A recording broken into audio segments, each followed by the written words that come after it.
एक नए इतिहास की शुरुआत होने जा रही है 3 मार्च को पटना के ऐतिहासिक गांधी मैदान भी जो है सो सड़क पर वही भीड़ वही उत्साह उनका लगभग हम समझते हैं कि पूरे बिहार में 3000 किलोमीटर से ज़्यादा की दूरी उन्होंने बाई रोड तय की है।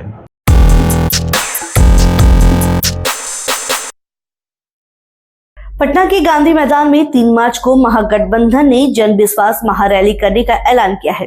कांग्रेस नेता राहुल गांधी पटना के गांधी मैदान में होने जा रही इस महारैली में भी शामिल होंगे। इसके अलावा लालू प्रसाद यादव, तेजस्वी यादव, दीपंकर भट्टाचार्य, सीताराम येचुरी और डी राजा इस महारैली को संबोधित करेंगे। 29 फरवरी को मधेपुरा से यात्रा की शुरुआत करके बैजनाथपुर, सहरसा, शिमरी, बख्तियारपुर, सोनबरसा, मानसी, साहिबपुर कमाल, बलिया, बेगूसराय, बरौनी, 0 माइल, मोकामा, बार, बख्तियारपुर, फतुहा होते हुए पटना लौटेंगे। वहीं 20 फरवरी से जन विश्वास यात्रा पर निकले तेजस्वी अब तक राज्य के 26 जिलों में 2100 किलोमीटर से ज्यादा की यात्रा पूरी कर चुके हैं। 3 तारीख को जन विश्वास यात्रा गांधी मैदान में हो रहा है। इसको लेकर आरजेडी प्रवक्ता चित्तरंजन गगन कहते हैं कि अब तक जितने भी रैली हुआ है उसमें से सबसे बड़ा रैली होगा। सबसे पहले आप चित्तरंजन गगन को सुने।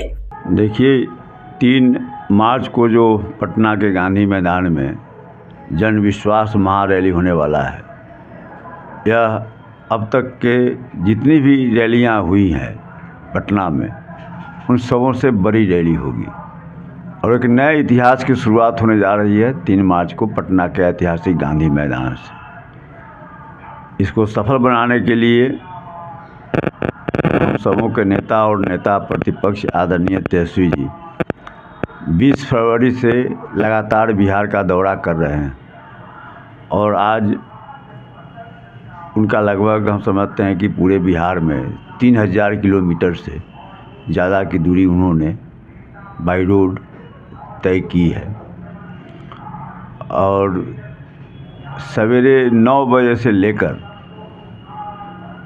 लोगों से लगातार मिलना, 10 बजे यात्रा पर निकलना और रात में 2 बजे 3 बजे भी जो है सो सड़क पर वही भीड़ वही उत्साह। और इस यात्रा में सबसे बड़ी खूबी यह देखने को मिला कि हर जाति, समुदाय, वर्ग, आयु वर्ग के महिलाओं की संख्या उसी रूप में, नौजवानों की संख्या और जो लोगों का उत्साह देखने को मिला, एक लोगों का विश्वास पैदा हुआ है तेजस्वी जी के प्रति, जो उन्होंने वादा किया था पिछले विधानसभा चुनाव में, 2020 के विधानसभा चुनाव में, और 17 महीने का जो इनको समय मिला, उस 17 महीने के कार्यकाल में उप मुख्यमंत्री के रूप में उन वादों पर जिस तरह से इन्होंने खरा उतरने का काम किया है, बिहार के जनता का एक विश्वास इनके प्रति पैदा हुआ है और तेजस्वी जी ने सब लोगों को आमंत्रित किया है इस 3 मार्च के महारैली में शामिल होने के लिए। अच्छा, एक तरफ जन विश्वास यात्रा हो रहा है, दूसरी तरफ आपका गठबंधन कुछ टूट रहा है, कुछ दूसरी तरफ जा रहा है। कौन टूट रहा है, नहीं टूट रहा है? देखिए, लोकतंत्र में जनता सर्वोपरि होती है, जनता मालिक होती है।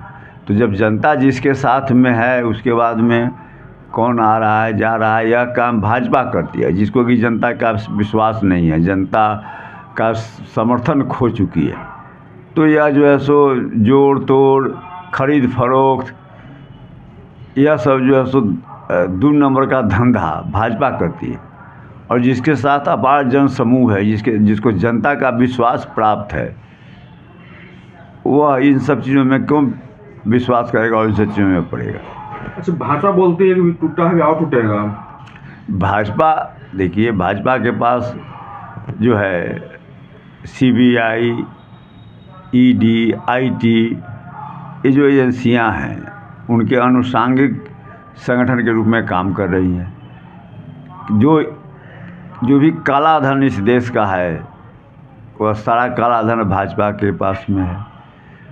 तो किसी को पैसा का प्रलोभन देकर, किसी को पद का प्रलोभन देकर, किसी को भय दिखाकर, ED का, CBI का, IT का भय दिखाकर, इन सारे हथकंडों को अपनाकर जो है सो वह जो है इसमें लगी हुई रहती है। उसका तो यह चाल चरित्र और चेहरा रहा है, कोई माने पहले ऐसा हो रहा सो बात नहीं है। 2014 में दिल्ली में सत्ता में आने के बाद भाजपा का जो है सिलसिला शुरू हुआ, और 2019 में जब उसको अब भरोसा हो गया कि जो है सो अगले चुनाव में जनता हमको नहीं एक्सेप्ट करने वाली है, तो उसके बाद और ज़्यादा ही सब ये शहर आप देखिए, गोवा में देखिए, कर्नाटक में देखिए, महाराष्ट्र में देखिए, मध्य प्रदेश में देखिए, नॉर्थ ईस्ट के राज्यों में देखिए, तो या तो जो है सो बिहार में भी प्रयास किया, सफल भी हो गया। पहले एक बार तो माने गड़बड़ा गया, नीतीश जी समझ गए, चले आए इधर, फिर नीतीश जी फंस गए। तो या तो जो है सो उनका चाल चरित्र और चेहरा रहा है। तो अपने चितरंजन गगन को सुना, उन्होंने साफ तौर पे कहा है कि सबसे बड़ी रैली होगी, साथ ही साथ इसमें कांग्रेस नेता भी शामिल होंगे। देखने वाली बात होगी कि आगे की जो लोकसभा चुनाव है उसमें क्या कुछ बदलाव होने वाली है। चलिए, ऐसी ही तमाम खबरों के लिए जुड़े रहे हमारे साथ और देखते रहे निष्कर्ष भारत। खबर हमारी, निष्कर्ष आपका। धन्यवाद।